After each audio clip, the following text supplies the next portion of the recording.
अच्छा, आज हम स्टार्ट करेंगे एक्सरसाइज 4.6 के क्वेश्चन नंबर 4 और 5 करना है। लास्ट क्लास के अंदर हमने जो है वो 1 2 3 5 6 7 कर लिए थे। सही है। चलो, सबसे पहले हम करते हैं क्वेश्चन नंबर 4। क्वेश्चन नंबर 4 बेटा बिल्कुल वैसा ही है जैसा आपने ए एम के अंदर अर्थमेटिक मीन में एक सवाल किया था। बिल्कुल सिमिलर उस जैसा ही एक जीएम में भी है, जियोमेट्रिक मीन में भी है। क्वेश्चन नंबर 4 क्या बोल रहा है? क्वेश्चन नंबर 4 में for what value of n, आपके पास क्या वैल्यू है एन की वैल्यू आपने फाइंड करनी है, निकालनी है। इज आपके पास ये लिखा हुआ है a n-2 plus b n-2 divide by a n-3 divide में a n-3 plus b n-3। ये इज ये जो गिवन दिया हुआ है आपको fraction, the geometric mean between a and b. ये क्या है? जियोमेट्रिक मीन है दो नंबर्स के बिटवीन ए एंड बी। याद है आपने जब 4.3 की थी एक्सरसाइज अर्थमेटिक मीन में, तो उसमें भी एक फ्रैक्शन गिवन दिया हुआ था और बोला था कि ये अर्थमेटिक मीन है दो नंबर्स के बिटवीन ए और बी, तो एन फाइंड कर दो। बस यहाँ पे क्या फर्क है कि ये नंबर जो है वो ये जो फ्रैक्शन गिवन दिया हुआ है ये दो नंबर्स ए और बी के बिटवीन अर्थमेटिक मीन नहीं है, जियोमेट्रिक मीन है।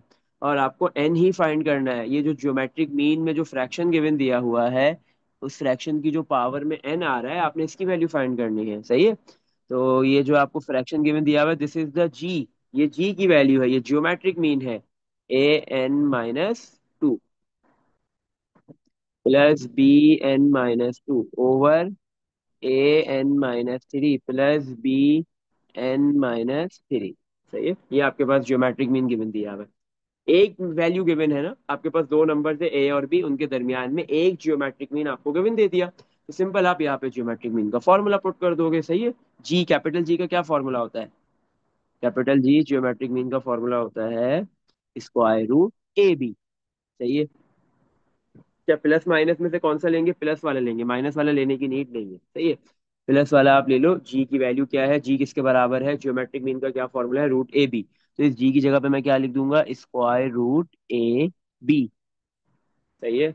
ये a n-3 plus b n-3 divide में है, इधर आके क्या हो जाएगा? Multiply a n-3 plus b n-3 equal to a n-2 plus b n-2। सही है। अच्छा, ये ए बी के ऊपर रूट है, इसका मतलब ये रूट ए पे भी है और बी पे भी है, दोनों को अलग अलग रूट दे दो। या दूसरे अल्फाजों में आप क्या कर सकते हो, अगर आप रूट हटा दो तो पावर कितनी आ जाएगी? अगर रूट हटाते हैं तो पावर में क्या आता है? फ्रैक्शन, ऊपर 1 और नीचे रूट का इंडेक्स। स्क्वायर रूट का इंडेक्स क्या होता है? कुछ भी नहीं लिखा होता ना, यहाँ पे जो नंबर लिखा होता है ना बेटा, वो इंडेक्स कहलाता है। स्क्वायर रूट में यहाँ पे कोई भी नंबर लिखा हुआ नहीं होता, तो क्या होता है? 2। स्क्वायर रूट 1 से स्टार्ट नहीं होता। अगर किसी और किस्म का रूट होता, स्क्वायर रूट के अलावा क्यूब रूट होता, फोर्थ रूट होता, कोई और रूट होता, तो यहाँ पे वो नंबर लिखा हुआ होता। सही है। अगर इंडेक्स 4 है तो फोर्थ रूट है, इंडेक्स 5 है तो फिफ्थ रूट है, इंडेक्स 3 है तो क्यूब रूट है। लेकिन स्क्वायर रूट में किसी भी किस्म का इंडेक्स नहीं होता। सही है। तो जब भी रूट हटाओगे तो पावर में 1/2 आता है। सही है। और ये a की पावर n-3 प्लस b की पावर n-3 हमने कॉपी कर दिया, इक्वल टू a की power n-2 plus b n-2 copy हो गया। अब ये लिखा हुआ है ए बी की पावर हाफ, ये पावर ए बी के दोनों के ऊपर है, होल पे है ना, तो ये ए को अलग दे दो पावर में हाफ, और बी को पावर हाफ अलग दे दो। मल्टीप्लाई ए की पावर n-3 प्लस बी की power n-3 equal to A की पावर n-2 प्लस बी की पावर n-2 कॉपी हो गया। अब ये ए की पावर हाफ बी की पावर हाफ, ये जो टर्म है पहले फर्स्ट टर्म से मल्टीप्लाई होगी और फिर यही सेकंड टर्म से मल्टीप्लाई होगी। जब ये फर्स्ट टर्म से मल्टीप्लाई होगी तो ए की पावर हाफ और ए की पावर n-3 इन दोनों की बेसिस सेम है, तो ए एक मर्तबा लिखेंगे और इनकी पावर्स को क्या कर देंगे? ऐड। इंडाइसिस में होता था ना, जब बेसिस सेम होती है और पावर्स वो दोनों बेसिस मल्टीप्लाई हो रही हो, तो आप उनकी पावर्स को ऐड कर देते हो। तो ए की पावर 1/2 प्लस n-3 और बी की पावर हाफ कॉपी हो जाएगा। इसी तरह ए की पावर हाफ बी की पावर है सेकंड सेकंड टर्म से भी मल्टीप्लाई होगा, प्लस ए की पावर हाफ पहले कॉपी, बी बेसिस सेम है, तो बेस को एक मर्तबा लिखेंगे और मल्टीप्लाई हो रही है दोनों भी, तो इनकी पावर्स को हम ऐड कर लेंगे। 1/2 प्लस एन माइनस थ्री, सही, इक्वल टू ए की power N minus two plus B की power N minus two, copy हो गया। अच्छा, अब आपके पास यहाँ पे क्या लिखा हुआ है, ए की पावर एन कॉपी कर दो, पहले प्लस का एन पहले लिख दो, हाफ 1/2 माइनस थ्री कर लो। मतलब आप कैलकुलेटर में लिखो 1/2 minus half, half minus three करो, कितना आएगा, -5/2 आ रहा है, ऐसे ही है, यही आएगा। वेरीफाई कर दो इसको, आंसर को। बी की पावर हाफ कॉपी जी सही प्लस, है। सही है, ए की पावर हाफ कॉपी, इसी तरह बी में पहले पावर एन लिख देते हैं और हाफ माइनस थ्री करेंगे, तो माइनस की 5/2 आ जाएगी, इक्वल टू ए की power N minus two copy plus B की power N minus two copy. चलो, अब हम क्या करते हैं, हमारे पास जो है वो ए की पावर एन वाली टर्म एक लेफ्ट साइड पे भी है और एक राइट साइड पे भी है, दोनों को एक साथ लेके आ जाते हैं, सही है, दोनों को हम कहाँ पे ले आते हैं, एक साइड पे ले आते हैं। इसी तरह बी की पावर एन जो है वो भी एक टर्म लेफ्ट पे और एक राइट पे है, तो बी वालों को एक साथ कर लेते हैं और ए वालों को एक साथ कर लेते हैं। तो ए की पावर एन माइनस 5/2 कॉपी कर दिया, साथ में इसके बी की पावर हाफ है वो भी कॉपी, और जो ये ए की power N minus two right पे है, लेफ्ट पे आके हो गई माइनस का ए की पावर एन माइनस टू, क्योंकि राइट पे पॉजिटिव थी ये टर्म, तो लेफ्ट पे आके नेगेटिव हो गई, इक्वल टू बी की पावर एन माइनस टू हमने कॉपी कर लिया। ये जो लेफ्ट पे सेकंड टर्म है, ए की पावर हाफ बी की पावर एन माइनस 5/2, ये प्लस की है, राइट पे जाके माइनस की हो जाएगी, ए की पावर हाफ बी की पावर एन माइनस 5/2। अच्छा, अब आपके पास क्या है बेटा, लेफ्ट पे आप देखो, आपके पास कॉमन आ रहा है, क्या कॉमन आ रहा है, कैसे समझेंगे क्या कॉमन आ रहा है, देखो फर्स्ट टर्म हो और सेकंड टर्म, दोनों में क्या लिखा हुआ है, ए बेस, दोनों में ए बेस की पावर एन है, दोनों में, बीच में माइनस है, फिर उसके बाद पावर में एन के बाद माइनस, एक जगह 5/2 लिखा हुआ है, दूसरी जगह टू लिखा हुआ है, अब इसको समझना है, एक जगह पावर में एन के साथ माइनस में टू है, दूसरी जगह 5/2 है, अब आप कैलकुलेटर से निकालो बेटा, 5/2 कितना होता है, 5/2 करो, 2.5 आएगा, 5/2 क्या होता है, 2.5, तो इसका मतलब है फर्स्ट टर्म जो एक टर्म है, फर्स्ट टर्म है उसमें एन के साथ, ए की पावर में एन के साथ -2.5 लिखा हुआ है, और दूसरे में क्या लिखा हुआ है, ए की पावर एन माइनस टू, तो इसका मतलब ये है कि हमारे पास जो है वो यहाँ पे एक जगह जो है वो ए की पावर, अ, अब इसी तरह हम जो है वो एक काम करते हैं, ए की पावर एन माइनस टू है, इसको भी तोड़ते हैं और 5/2 जैसा बना देते हैं, ताकि हमारे को कॉमन लेना आसान हो, सही है।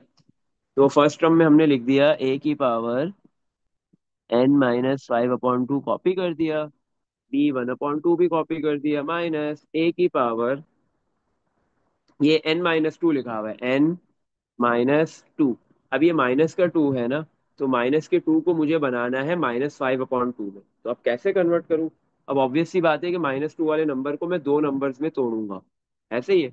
अब जब मैं इसको दो नंबर्स में तोड़ूंगा, एक 5/2 बनना चाहिए और दूसरा जो भी बने कोई मसला नहीं है।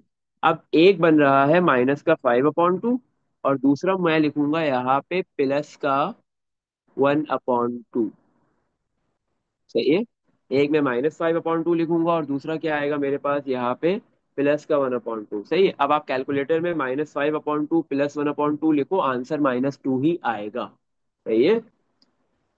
हम्म। तो आपको कैसे पता चलेगा कि आपको जो है वो -5/2 के साथ +1/2 लेना है, या आपको कैसे पता चलेगा, कैलकुलेटर में चेक कर लो, देखो -2 आ रहा है, -5/2 प्लस 1/2 जी करो, सर आ रहा है। आ रहा है, लेकिन आपको कैसे पता चलेगा कि आपको ये तो पता है कि एन में, एन की जो पावर में -2 है, इस -2 को -5/2 जैसा बनाना है, ताकि दोनों टर्म से सिमिलर चीज बन जाए और कॉमन आ जाए, तो आपको ये समझ में आ गया, -2 को -5/2 करना है। अब +1/2 कैसे आएगा, तो आप सिंपल क्या करो, कैलकुलेटर में आप लिखो, -2 किसके इक्वल हमें बनाया है हमने, मैं इसको ना, एक मिनट,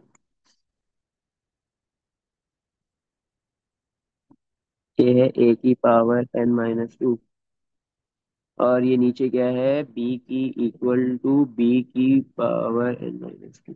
अच्छा, अब हमने क्या किया है यहाँ पे, -2 को किसके इक्वल बनाया है, -2 इक्वल होता है -5/2 +1/2, तो अब हमें ये 1/2 कैसे मिलेगा? तो ये -5/2 है ना लेफ्ट पे, सॉरी राइट पे, लेफ्ट पे आके क्या हो जाएगा, प्लस का 5/2 हो जाएगा इक्वल टू 1/2। अगर आप ये जो -2 है एन की पावर में, एन ए की पावर में एन के साथ, इस -2 को -2 में आप +5/2 कर दो, क्योंकि आपको 5/2 बनाना है। तो ये जो -2 है इसमें 5/2 जैसे ही आप प्लस करोगे तो आपके पास आ जाएगा 1/2। तो आपको पता चल जाएगा कि आपने -2 को तोड़ के दो नंबर्स में लिखना है, एक नंबर -5/2 है और दूसरा 1/2 होगा प्लस का। सही है। तो ऐसे आप निकाल सकते हो। आपने क्या किया, इस -2 के अंदर ये जो 5/2 वाली वैल्यू है, ये वाली, क्योंकि आपको ये 5/2 बनाना है, किसको, इस -2 को। तो आपने इस -2 में प्लस का 5/2 कर दिया। तो आपको क्या नंबर मिल गया, एक तो -5/2 वही रहेगा, दूसरा आपको प्लस का 1/2 मिल जाएगा। इसमें देख लो बेटा, कुछ पूछना है, ये चीज समझ आ गई? No sir. चल, अब यही सिमिलर काम, जब एक साइड पे आपने ये काम सोच लिया, कर लिया, तो यही सिमिलर काम आपने दूसरी साइड पे भी करना है। इक्वल टू b⁻n-2 को आप यही लिख दोगे, -2 को लिखोगे 5/2 माइनस का प्लस का 1/2।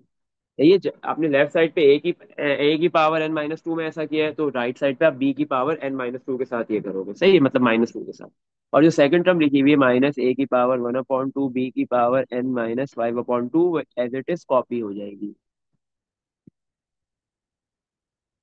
अच्छा, इसके बाद हम करेंगे a की पावर n-5/2 कॉपी, b की पावर 1/2 कॉपी, माइनस a की पावर n-5/2 +1/2 है ना। तो अब जब हमारे पास बेसिस सेम थी ऊपर और हमने पावर्स, बेसिस सेम थी, दोनों मल्टीप्लाई हो रही थी, पावर्स को ऐड कर लिया था, ऐसे ही है। अगर मेरे पास ऐसे लिखा हुआ है a की पावर m और दूसरा लिखा हुआ है a की पावर n, और ये दोनों मल्टीप्लाई हो रहे हैं, तो मैं कैसे लिख रहा हूँ, दोनों बेसिस सेम है, मल्टीप्लाई हो रहे हैं, तो इनकी पावर्स ऐड हो जाएंगी, m+n। तो मैंने बेस को एक मर्तबा लिख दिया और इन पावर को ऐड कर लिया। अब मैं यहाँ पे रिवर्स काम करूंगा, देखो मेरे पास बेस ए की मर्तबा लिखी हुई है, तो मैं क्या करूंगा, इस बेस को दो अलग अलग बेसिस में तोड़ दूंगा, मतलब इस एक ए को दो ए बना दूंगा, सही है, एक ए और दूसरा ए। सही है।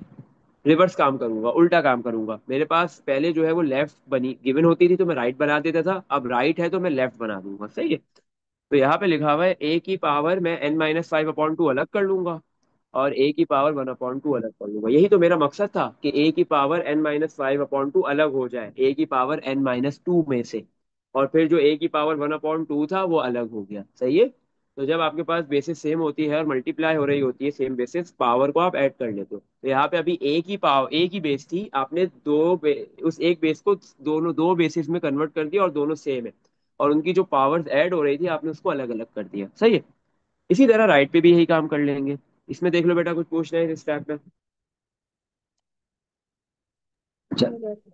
राइट पे भी यही काम कर लेंगे, बी की पावर n-5/2 अलग हो जाएगा और बी की पावर 1/2 अलग हो जाएगा, माइनस ए की पावर 1/2, नीचे लिख रहा हूँ जगह नहीं है, कॉपी, और ए की पावर हाफ, बी की पावर n-5/2 कॉपी। अब आ जाओ लेफ्ट हैंड साइड पे, लेफ्ट हैंड साइड पे अब क्या हो रहा है, आपके पास दोनों टर्म में से कॉमन आ रहा है, क्या, ए की पावर n-5/2 कॉमन आ गया। तो ये दोनों टर्म में से बचा क्या, फर्स्ट टर्म में बी की पावर हाफ बचा, माइनस सेकंड टर्म में ए की पावर हाफ बचा, इक्वल टू, राइट साइड पे भी ऐसे, ये दोनों टर्म में से कुछ कॉमन आ रहा है, क्या कॉमन आ गया, बी की पावर n-5/2 बचा क्या, फर्स्ट टर्म में से बी की पावर हाफ, सेकंड टर्म में से माइनस, और साथ में ए की पावर हाफ। सही है।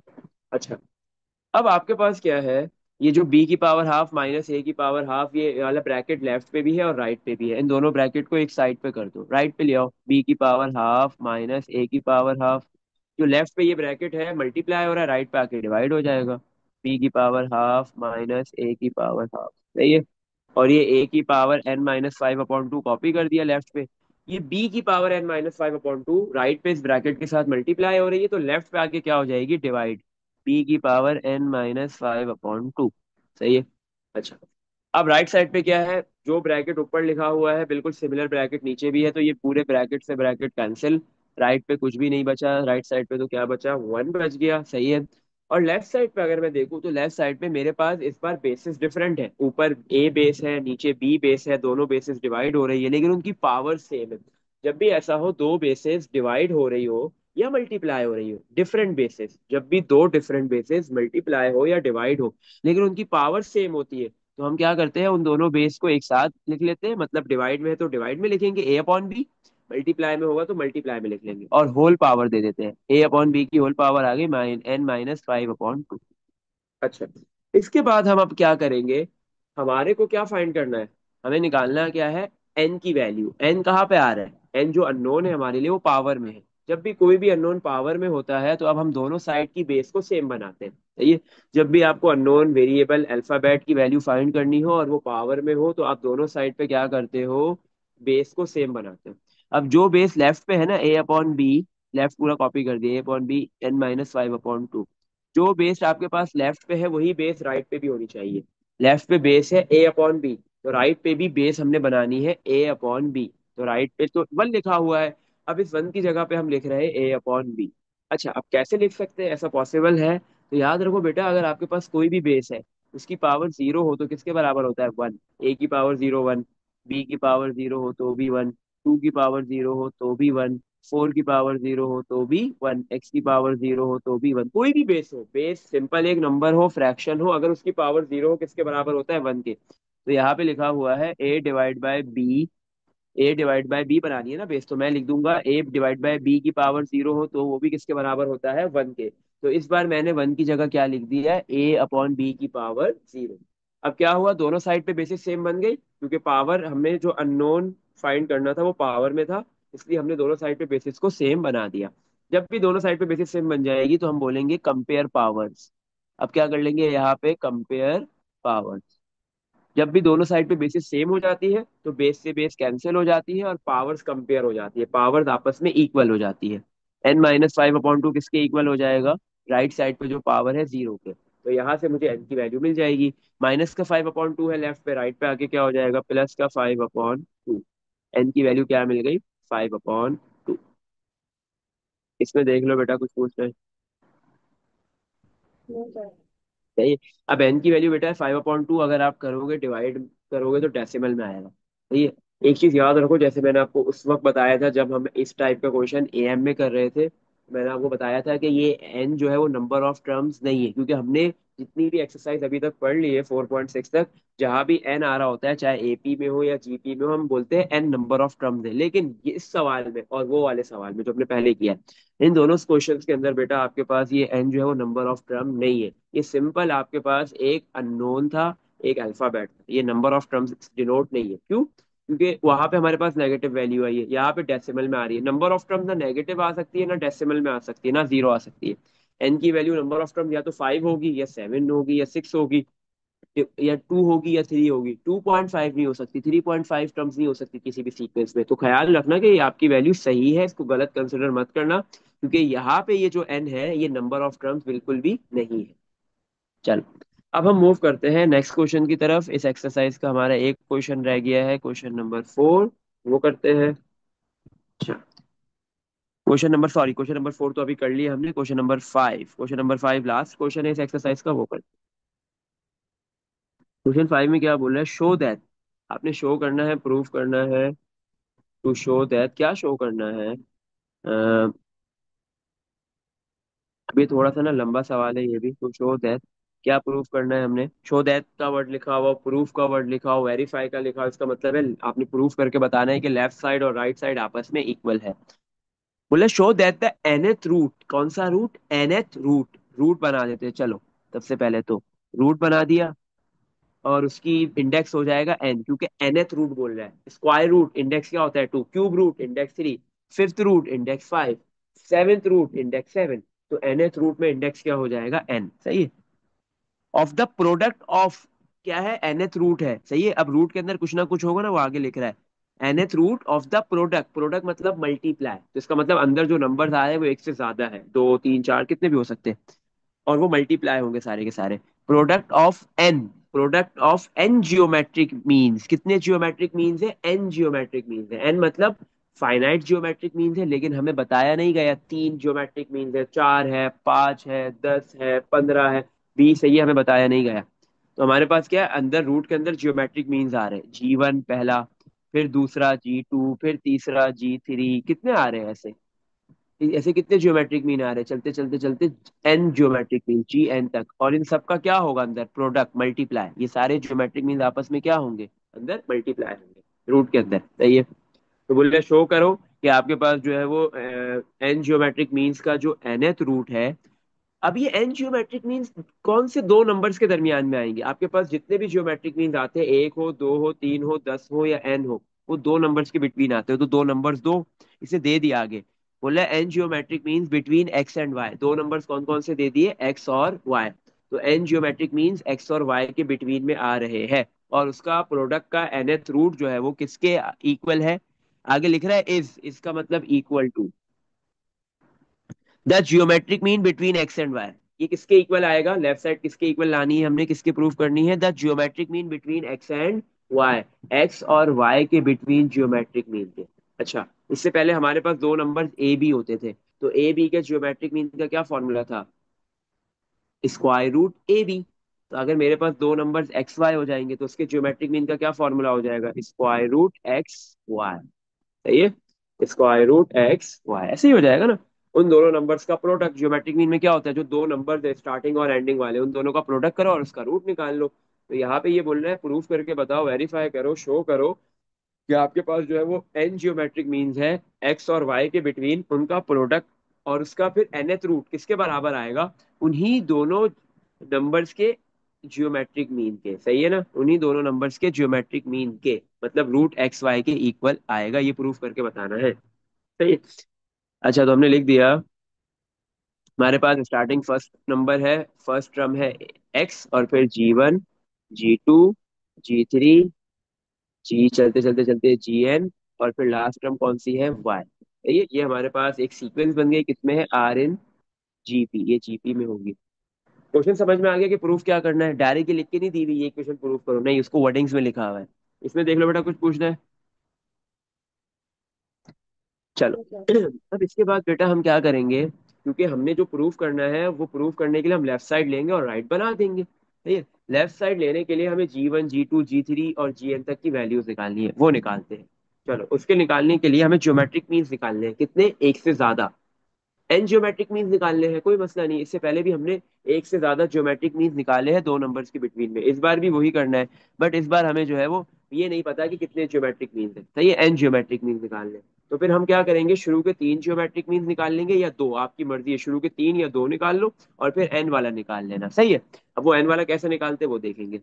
अब चलो बेटा, अब ज्योमेट्रिक मीन, जब हमारे पास दो नंबर्स के बिटवीन एक से ज्यादा ज्योमेट्रिक मीन निकालने होते हैं तो उसके लिए मुझे दो चीजें चाहिए होती है, एक ए और आर, कॉमन रेशियो और फर्स्ट टर्म। फर्स्ट टर्म तो गिवन दी हुई है, ए की क्या वैल्यू है, एक्स, सही है।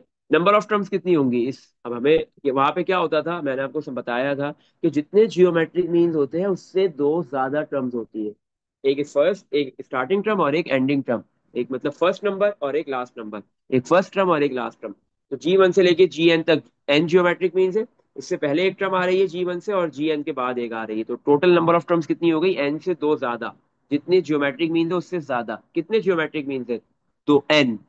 तो आपके पास जो है नंबर ऑफ टर्म्स कितनी हो जाएगी, एन की क्या वैल्यू हो जाएगी, n+2, एन में टू ऐड करनी है, सही है।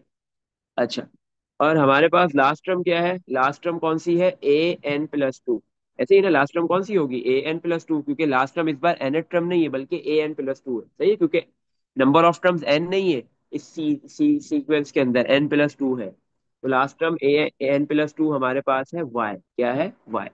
अच्छा, अब हमें कॉमन रेशियो सबसे पहले निकालना पड़ेगा, कैसे निकालेंगे, फॉर्मूला यूज करेंगे जीपी का, an=ARn-1, an, ए एन की जगह पे आ जाएगा n+2, इक्वल टू ए की वैल्यू एक्स, आर फाइंड करना है, एन की जगह पे n+2 और ये -1 कॉपी, ए n+2 की क्या वैल्यू है, वाई, एक्स मल्टीप्लाई और इधर आके डिवाइड कर दिया हमने, इक्वल टू आर की पावर n, 2 -1 इज प्लस का 1, सही है। हमें आर निकालना है, आर की वैल्यू नहीं है ये, आर की पावर आ रही है n+1। तो अब हम क्या करेंगे, आर में से हमें ये एन पावर हटानी है n+1, तो सिंपल हम क्या कर रहे हैं, पावर में अगर मैं मल्टीप्लाई कर दूं 1/n+1 से, आर की पावर में मैं मल्टीप्लाई कर दूं 1/n+1 से, तो n+1 से n+1 कैंसिल हो जाएगा और आर की पावर 1 आ जाएगी। तो ये काम मैंने लेफ्ट साइड पे किया है। लेफ्ट साइड पे मैंने क्या किया है, पावर में 1/n+1 से मल्टीप्लाई किया है। तो इसी तरह बिल्कुल सिमिलर काम मुझे राइट पे भी करना पड़ेगा, y/x में भी करना पड़ेगा। इसकी पावर में भी किससे मल्टीप्लाई करूंगा, इसकी पावर में भी क्या आ जाएगा, 1/n+1। क्योंकि जब आप स्क्वायर लेते हो या क्यूब लेते हो या स्क्वायर रूट लेते हो, क्यूब रूट लेते हो, दोनों साइड पे लेते हो। तो इसी तरह पावर में कोई भी आप नंबर से मल्टीप्लाई डिवाइड करवाओगे वो दोनों साइड पे करवाओगे, सही है। तो ये n+1 से n+1 कैंसिल, तो r की पावर 1 मतलब r की वैल्यू आ गई y/x पावर 1/n+1। ये आपने कॉमन रेशो निकाल लिया यहाँ पे।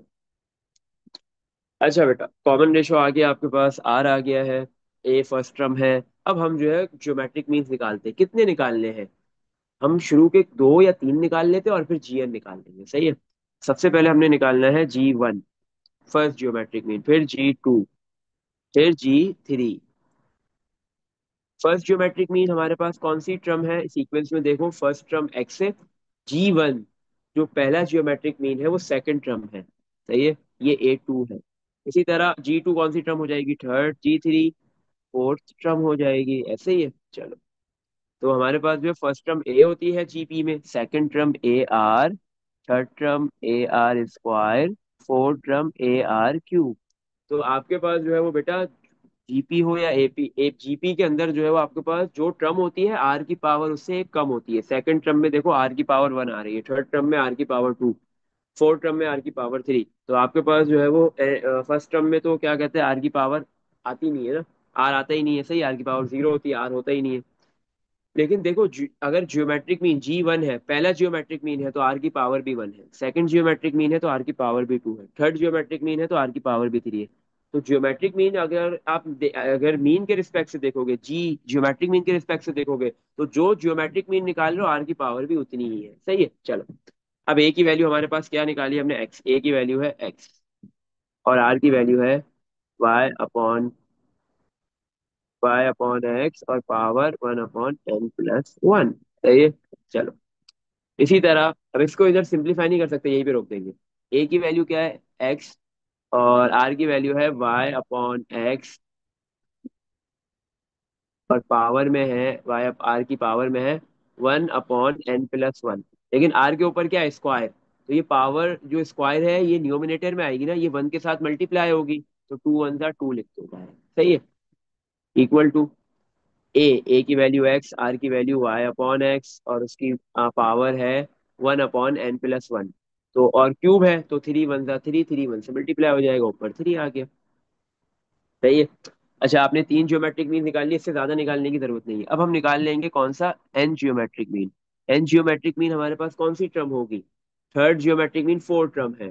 तो एन जियोमेट्रिक मीन कौन सी टर्म होगी हमारे पास, हाँ, एन जियोमेट्रिक मीन कौन सी होगी, जो देखो जो मीन है ट्रम उससे एक ज्यादा है। अगर एन मीन होगा तो फिर ज्योमेट्रिक ट्रम कौन सी होगी हमारे पास, जी नहीं, ए लिखूंगा, n+1 उससे एक ज्यादा होगी, सही है। सेकंड ट्रम है तो मीन 1 है, सेकंड जियोमेट्रिक मीन है तो थर्ड ट्रम है, थर्ड जियोमेट्रिक मीन है तो फोर्थ ट्रम है। जो भी जियोमेट्रिक मीन है ट्रम उससे एक ज्यादा है। तो एन जियोमेट्रिक मीन में ट्रम क्या होगी, एन से एक ज्यादा, an+1। अब इसका फॉर्मूला क्या हो जाएगा, ए आर की पावर, आपके पास जो है वो देखो जो जियोमेट्रिक मीन है आर की पावर भी वही है। G1 में आर की पावर 1, G2 में आर की पावर 3, G3 में आर की पावर 3, तो Gn में आर की पावर n हो जाएगी, इक्वल टू ए। अच्छा भाई, ए आपके पास क्या है, ए की वैल्यू है एक्स, आर की वैल्यू है y/x, और उसकी पावर में 1, ऊपर 1 और नीचे n+1। अब ये आर की पावर n है तो ये 1 और n मल्टीप्लाई हो जाएंगे तो ऊपर n आ जाएगा, सही है। तो हमने क्या किया है यहाँ पे G1 G2 G3 और फिर Gn हमने फाइंड कर लिया है, सही है। ये हमने इधर फाइंड कर लिए। अब इन सारी वैल्यूज को हमने क्या करना है, प्रोडक्ट लेना है, सही है ना। प्रोडक्ट लेना है और फिर इसका nth रूट लेना है। तो अब हम लेफ्ट हैंड साइड ले सकते हैं और फिर उसको राइट में कन्वर्ट कर सकते हैं, क्यों, क्योंकि लेफ्ट हैंड साइड में जितने भी ज्योमेट्रिक मीन्स आ रहे थे हमने उनकी वैल्यूज निकाल ली।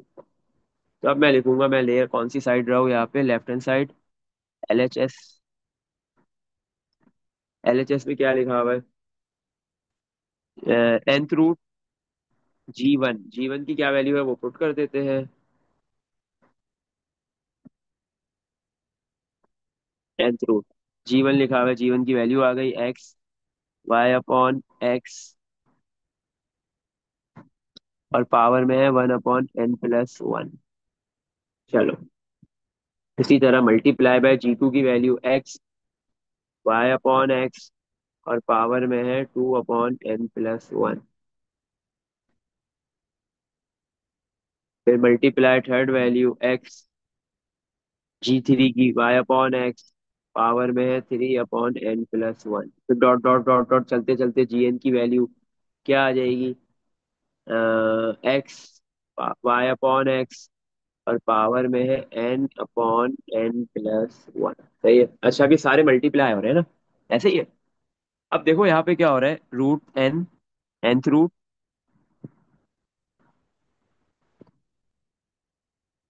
एक्स, पहले एक्स की बात करते हैं, x फिर मल्टीप्लाई एक्स एंड तक मल्टीप्लाई एक्स। कितने एक्स है, हमें पता है कितने एक्स है। हर जितने जियोमेट्रिक मीन होंगे उतने ही एक्स होंगे। हर एक जियोमेट्रिक मीन में एक्स आ रहा है ना, फर्स्ट में भी आया, सेकंड में भी आया, थर्ड में भी आया, फोर्थ में भी आ रहा है, चलते चलते एन में भी आ रहा है। तो हमें ही नहीं पता कि कितने मीन है। तो हमें ये पता नहीं चल सकता कि कितने एक्स होंगे।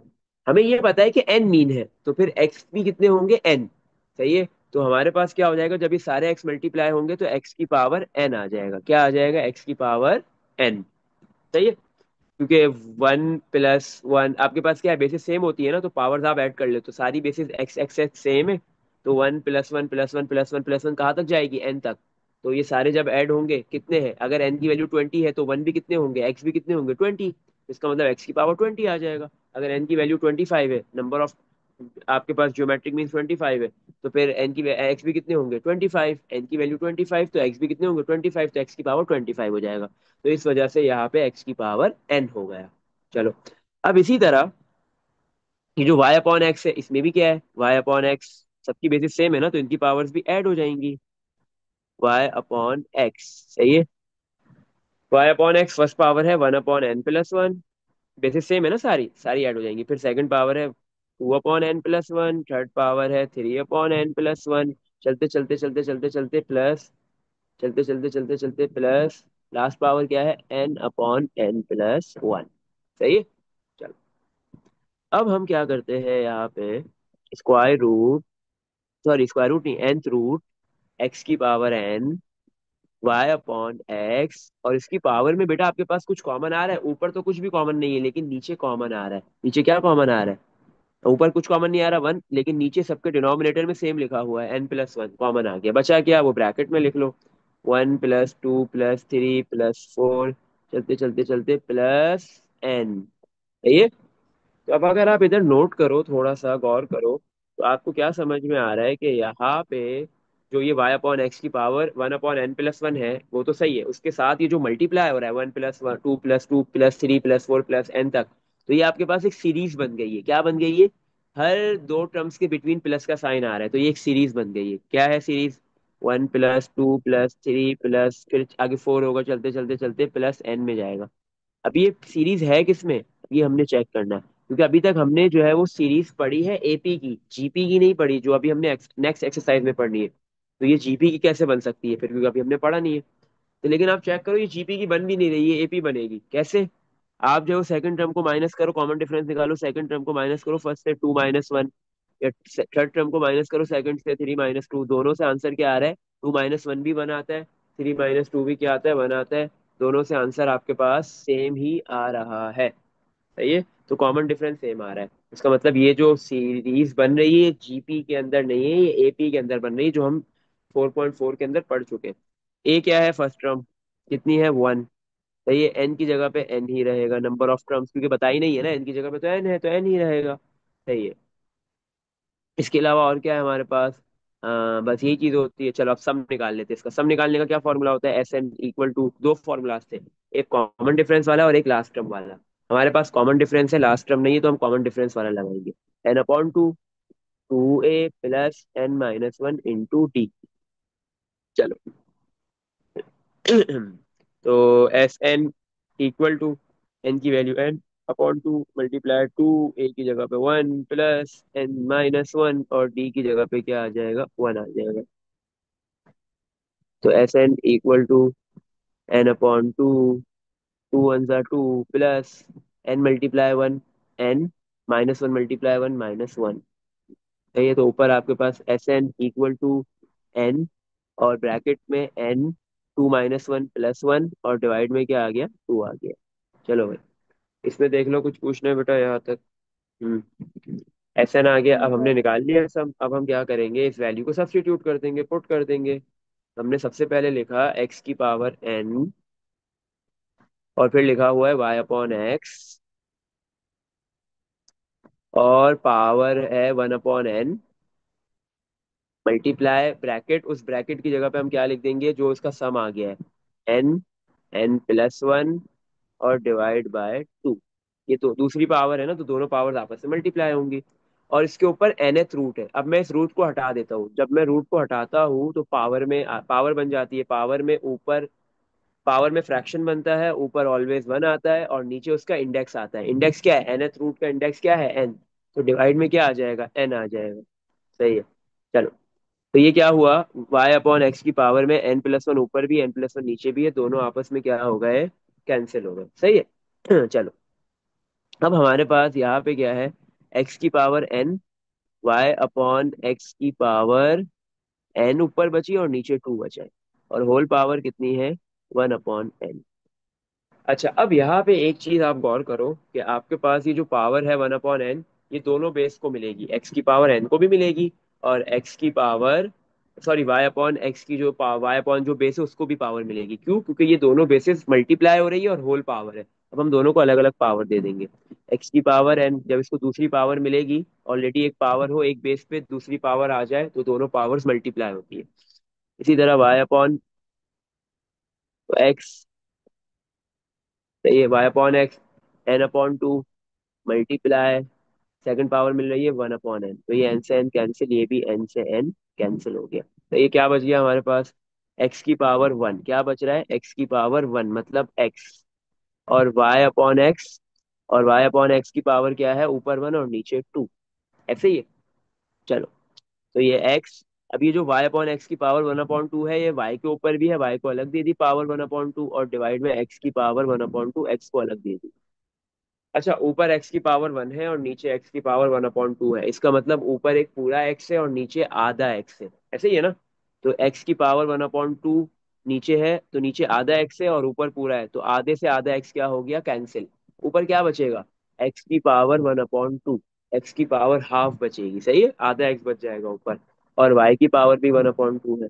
अब ये x और y दोनों आपस में क्या हो रहे हैं, मल्टीप्लाई हो रहे हैं। बेसिस डिफरेंट है लेकिन इनकी पावर सेम है, तो हम क्या लिखेंगे, XY की होल पावर 1/2। सही है। जब आपके पास दो बेसिस डिफरेंट हो, पावर सेम होती है, तो आप दोनों के ऊपर अलग अलग पावर है, तो आप दोनों को एक पावर दे सकते हो, और वो दोनों पहले भी मल्टीप्लाई हो रही थी, अंदर ब्रैकेट में भी मल्टीप्लाई होंगी। अच्छा, XY, अगर मुझे इस पावर को नहीं लिखना, XY पावर में जो 1/2 है वो नहीं लिखना, तो फिर उसकी जगह क्या आता है, पावर हटती है तो रेडिकल का साइन आता है, रूट आता है। सही है, तो अब रूट बन जाएगा 1/2 की जगह क्या, कौन सा रूट आएगा, देखो डिवाइड में 2 लिखा हुआ है, डिवाइड में n था तो nth रूट था, डिवाइड में 3 है तो थ्री थर्ड क्यूब रूट है, डिवाइड में 2 है तो स्क्वायर रूट है, स्क्वायर रूट XY, और यही हमारी राइट हैंड साइड थी, बन गई। इसमें देख लो बेटा, कुछ पूछना है, देख लो एक बार, हम टैली भी कर लेते हैं कि राइट हैंड साइड बाकी यही है, यही है, √XY बन गई। इस क्वेश्चन में देख लो बेटा, कुछ पूछना है, सर। नो आ गया सर। समझ, बड़ा सवाल था थोड़ा। आ गया समझ ये सवाल। चलो, जी यहाँ पे सर। हमारे पास एक्सरसाइज 4.6 क्या हो गई, खत्म हो गई।